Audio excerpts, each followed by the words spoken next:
The moon is about to turn blood red, not in some far-off country you need to fly to, not at some hard-to-reach location, right above your house, right in your own backyard. On March 3rd, 2026, we're getting a total lunar eclipse, and if you miss this one, you're waiting until New Year's Eve 2028.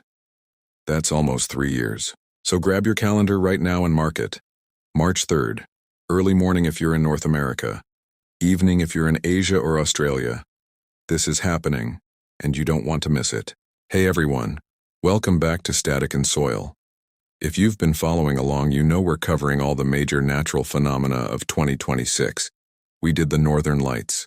We're doing the solar eclipse in August. But this is the most accessible event of the year. Because here's the thing about a total lunar eclipse. You don't need special equipment. You don't need eclipse glasses. You don't need to travel anywhere. You don't need to spend a single dollar. All you need is a clear view of the sky and the willingness to stay up late or wake up early, depending on where you are. Let me tell you exactly what's going to happen, when it's happening in your city, and why this is going to be absolutely incredible. Here's what makes this lunar eclipse special. This is the only total lunar eclipse of 2026. The only one. And after March, the next blood moon won't happen until December 31st, 2028. Think about that. We're in February 2026 right now. By the time the next total lunar eclipse happens, it'll be almost 2029. That's a different presidential term. That's your kids being 3 years older. That's a whole chapter of your life from now. The last total lunar eclipse anywhere in the world was September 7-8, 2025. Some of you might have seen that one. But if you missed it, this is your redemption. And here's what really gets me. The blood moon phase will be visible to approximately 31% of the world's population. That's about 2.5 billion people. We're all going to be looking up at the same red moon at the same time. There's something powerful about that shared experience. Okay, so what actually is a total lunar eclipse? Let me explain this in a way that makes sense. A lunar eclipse happens when the Earth passes directly between the sun and the moon. Our planet casts a shadow, and the moon passes through that shadow. Now you might think, okay, so the moon goes dark, right? Not quite. And this is where it gets beautiful. Even though Earth blocks most of the sun's light from reaching the moon, some light does get through. That light has to pass through Earth's atmosphere first, and our atmosphere filters out the blue light and scatters the red light. It's as if all of the world's sunrises and sunsets are being projected onto the moon at the same time. Every sunrise happening anywhere on Earth, every sunset, all of that red and orange light gets bent around our planet and hits the moon. That's why it turns red. That's why we call it a blood moon. You're literally seeing every sunrise and sunset on Earth, reflected on the lunar surface all at once. How cool is that? Let me tell you exactly when this is happening in your part of the world. Because timing is everything. The entire eclipse runs from 3:44 a.m. to 9:22 a.m. Eastern Time on March 3rd. But the good part, the totality, when the moon is completely red, that lasts for 58 minutes from about 6:04 a.m. to 7:02 a.m. Eastern Time. If you're on the west coast of North America, that's 3:04 a.m. to 4:02 a.m. Pacific Time. Yes, it's early. Yes, you'll need to set an alarm, but it's worth it. If you're in Asia or Australia, you're in luck. Hong Kong gets totality from 7:04 p.m. to 8:02 p.m. on March 3rd. That's evening viewing. Perfect timing. Eastern Asia, Australia, New Zealand, and the Pacific region get the best viewing conditions. Western North America sees it in the early morning hours. Here's what's amazing though. Only 2% of the world's population will see all the phases of the eclipse from start to finish. If you're in one of those lucky locations where you can see the whole thing, you're part of an exclusive club. Now let me walk you through what you're actually going to see, minute by minute. The eclipse starts with what's called the penumbral phase. This is when the moon first enters the outer part of Earth's shadow. Honestly, you probably won't notice much. The moon will look slightly dimmer, but it's subtle. Then comes the partial phase. This is when you'll start to see Earth's shadow creeping across the moon's surface. It looks like someone is taking a bite out of the moon, except the bite is dark and curved. As more and more of the moon gets covered, you'll notice the uncovered part looks brighter by comparison. It's a beautiful, gradual process. And then totality begins. The entire moon is now in Earth's shadow, and that's when it turns red. Not bright red like a stop sign, more like a deep, rusty orange red. The exact color depends on Earth's atmosphere at the time. If there's been a lot of volcanic activity or dust in the air, it can be darker. If the atmosphere is clear, it can be brighter. You get 58 minutes of this. 58 minutes where the moon just hangs there in the sky, glowing red, looking completely otherworldly. And then the process reverses. The moon starts to emerge from the shadow. You see a bright sliver appear. It grows. Eventually, the whole moon is back to normal. The entire thing from start to finish takes over 5 hours. But those 58 minutes of totality? That's your money shot. Here's what you need to know about actually watching this thing. First, you don't need anything special.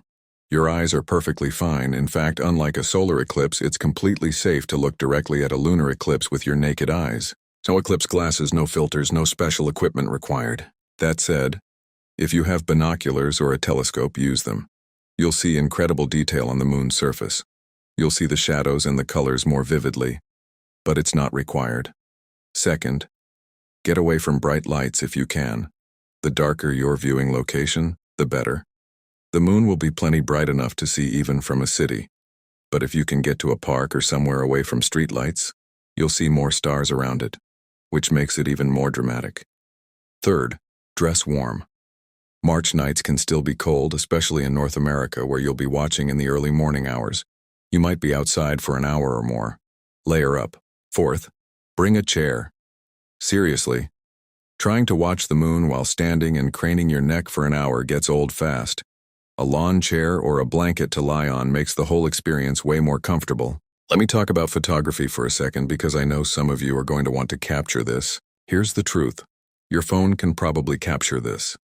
Modern smartphones have pretty good night modes. You won't get National Geographic quality, but you'll get something decent. If you have a camera with manual settings, even better. You'll want to experiment with different exposures during different phases. The full moon before totality is bright and needs faster settings. During totality, it's dimmer and needs longer exposures. But here's my advice, same as always. Take a few photos at the beginning, get your shots, and then put the camera down and just watch. Because the memory of seeing it with your own eyes, of experiencing it in real time, is going to be worth more than any photo you could take. Your phone screen is going to dim and you're going to be fiddling with settings and you're going to miss the moment. Don't do that to yourself. Let me explain the science a bit more, because understanding why this happens makes it even cooler. The moon orbits Earth. Earth orbits the sun. Most of the time, these three objects aren't perfectly aligned, but roughly every 6 months we get an eclipse season when the geometry lines up right. And during these seasons, we can get both solar and lunar eclipses. In fact, there was an annular solar eclipse on February 17, 2026, just 2 weeks before this lunar eclipse.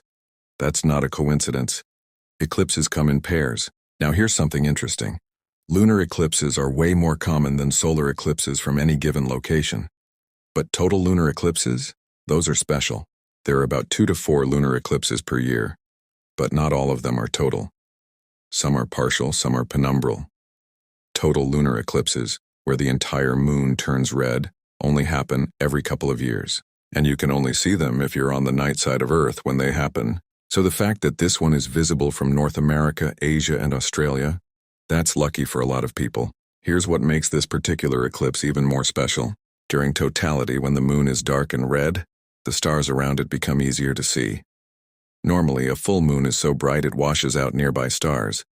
But during a total lunar eclipse, the moon dims, and suddenly you can see constellations you wouldn't normally see during a full moon.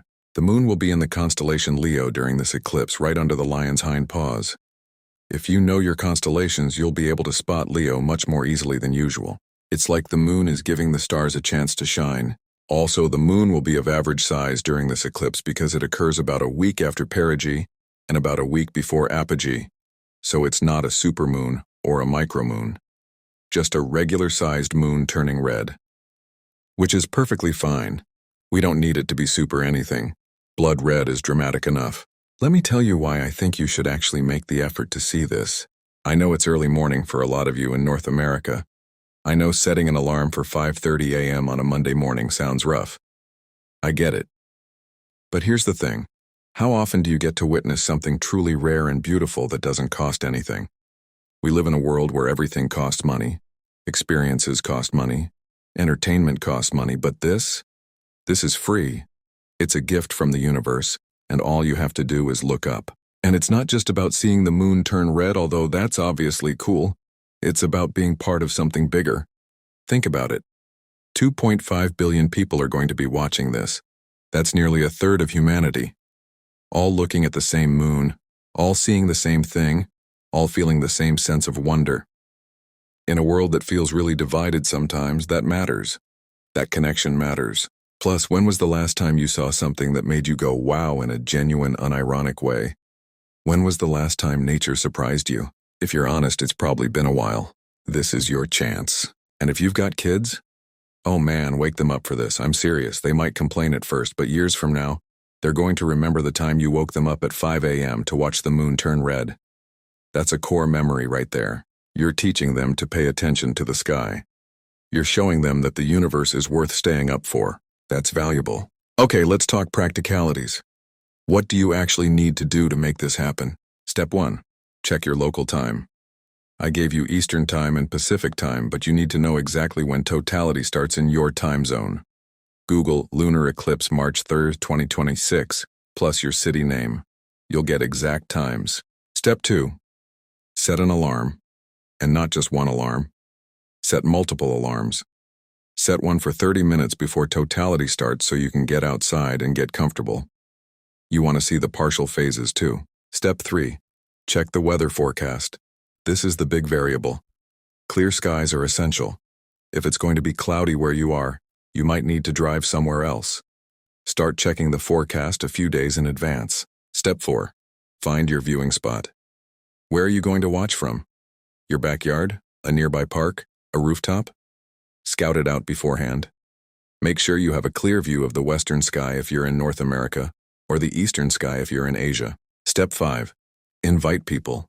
Make it an event. Get your friends, your family, your neighbors involved. Make hot chocolate. Make it a thing. Shared experiences are better than solo ones. Step 6.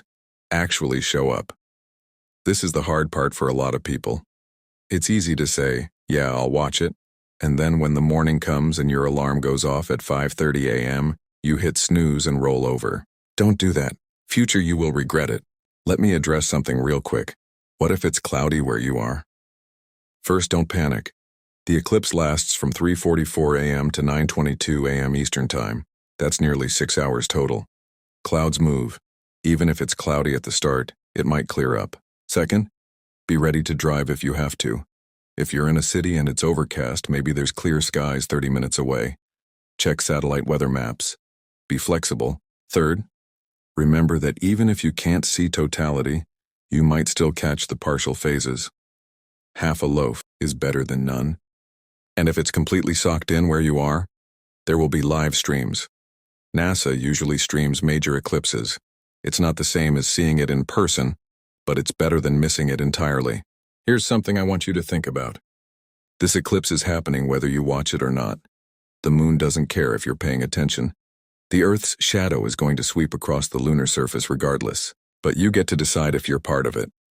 You get to decide if this is something you experience or something you sleep through. And I think, deep down, you know which choice you'll feel better about. Because here's what I've learned. The things we regret most aren't the things we did. They're the things we didn't do. Missing that concert, not taking that trip, sleeping through that eclipse. Years from now, when someone mentions the blood moon of March 2026, do you want to say, oh yeah, I saw that, it was incredible? Or do you want to say, oh man, I meant to wake up for that, but I didn't. I know which version of that story I want to have. Let me tell you what's coming after this because there's more. On August 27-28, 2026, there's going to be a deep, partial lunar eclipse where 93% of the moon gets covered. That's almost total, but not quite. Still worth seeing, but not the same. The next total lunar eclipse after March 3rd is December 31st, 2028, going into January 1st, 2029. New Year's Eve going into New Year's Day. That's going to be wild. Ring in the new year with a blood moon. But that's almost 3 years away. A lot can happen in 3 years. So this one, on March 3rd, this is your window, this is your chance. The moon has been doing this dance with Earth and the sun for billions of years. Long before humans existed. Long before life existed on Earth at all. That's not nothing. That's actually kind of profound when you think about it. So here's what I want you to do right now. Not later.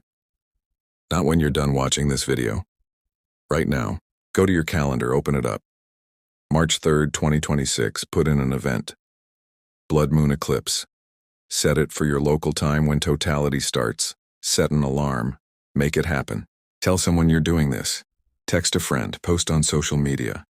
Make it real by saying it out loud. Start checking the weather forecast this week, keep an eye on it. And on March 3rd, when that alarm goes off, get up. Get outside, look up. Be part of the 2.5 billion people watching the same moon turn red. Because I'm telling you, it's going to be worth it. If you found this video helpful, hit that like button. Subscribe because we're covering all of 2026's incredible natural phenomena. Northern lights, solar eclipse, meteor showers, all of it. The moon is turning red on March 3rd. The only question is, will you be watching?